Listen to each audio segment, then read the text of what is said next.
드라마나 영화 속에서 과거의 향수를 불러일으키거나 이색적인 분위기를 연출하는 장소로 사용되는 오래된 건물들이 피해갈 수 없는 주제가 있습니다. 재건축, 재개발입니다.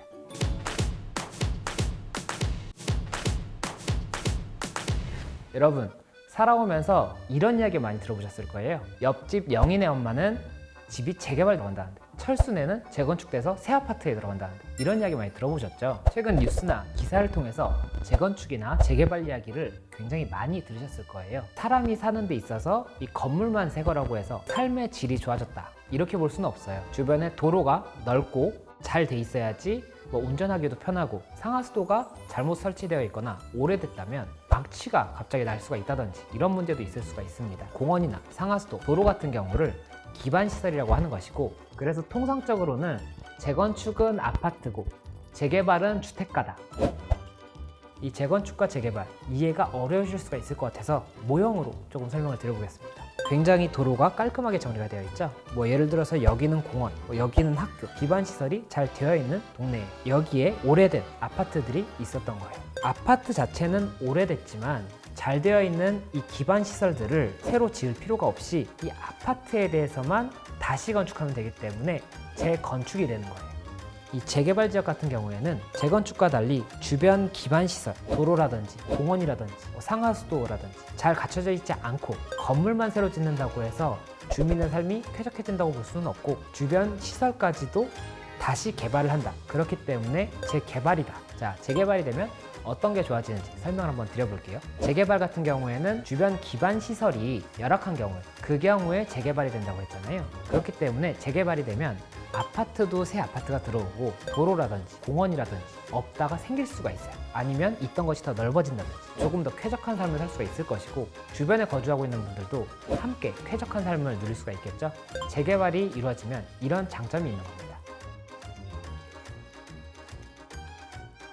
그렇다면 이 재건축 재개발 어떻게 진행될 수 있느냐? 우선은 이 재건축이나 재개발 구역으로 지정이 되고 조합이 설립이 되고 인허가를 받게 돼요. 그렇다면 이 재건축이나 재개발 언제나 누구나 할 수 있는 것이냐? 재건축이나 재개발을 하게 되면 건물이 새거가 되고 주변 기반 시설이 좋아지기 때문에 누구나 다 하고 싶겠죠. 그런데 누군가는 지은 지 1년, 2년밖에 안 된 건물도 새 건물로 만들고 싶어 할 수도 있는 것이고, 굉장히 오래된 아파트에 살고 있는데도 이 아파트가 재건축이나 재개발이 되려면 이사를 가야 되거나 분담금이라고 해서 돈을 내야 될 수가 있기 때문에 반대하는 경우도 있을 수가 있습니다. 동의를 몇 % 이상 받아야 된다든지 절차가 맞아야만이 재건축, 재개발을 할 수 있다고 보시면 됩니다.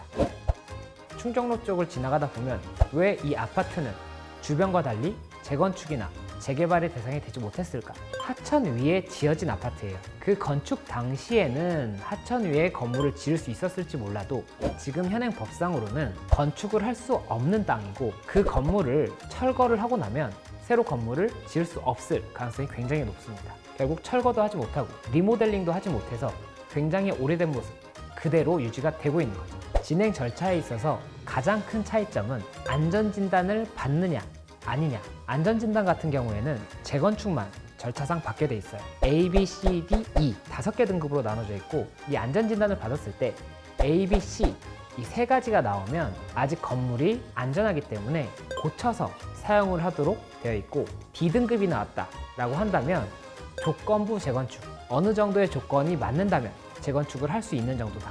2018년부터는 공공이 이 안전진단을 받았을 경우에는 D등급이 나오면 조건부 재건축이 아닌 재건축으로 판정을 받을 수가 있기 때문에 이 부분도 참고하시면 좋을 것 같습니다. 그리고 2등급이 나오면 안전상 굉장히 위험한 상황이라고 볼 수가 있기 때문에 즉시 재건축을 할 수 있는 그런 등급이라고 보시면 됩니다.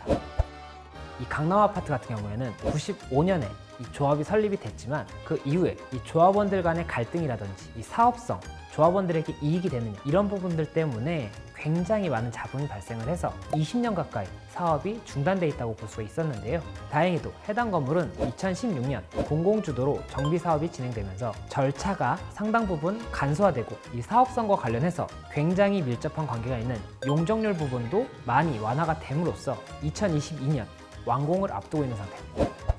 조합원분들이 잘 알고 계셔야 손해를 보지 않는 것이 재건축 재개발이니까요. 꼭 관심을 가지시고 이 재건축이나 재개발 사업에 대응하셨으면 좋겠습니다. 오늘은 재건축 재개발에 대해서 알아봤는데요. 이 시간이 굉장히 짧다 보니까 자세한 부분은 설명을 드리지 못해서 조금 아쉬운 부분이 있습니다. 이 재건축이나 재개발이라는 것은 굉장히 중요한 부분이기 때문에 내가 조합원으로서 내 권리를 지키기 위해서라도 꼭 정확하게 이 부분 절차라든지 법적인 쟁점을 공부를 하셔서 스스로의 권리를 지킬 수 있으셨으면 좋겠습니다. 오늘도 어려운 내용 끝까지 시청해 주셔서 감사합니다.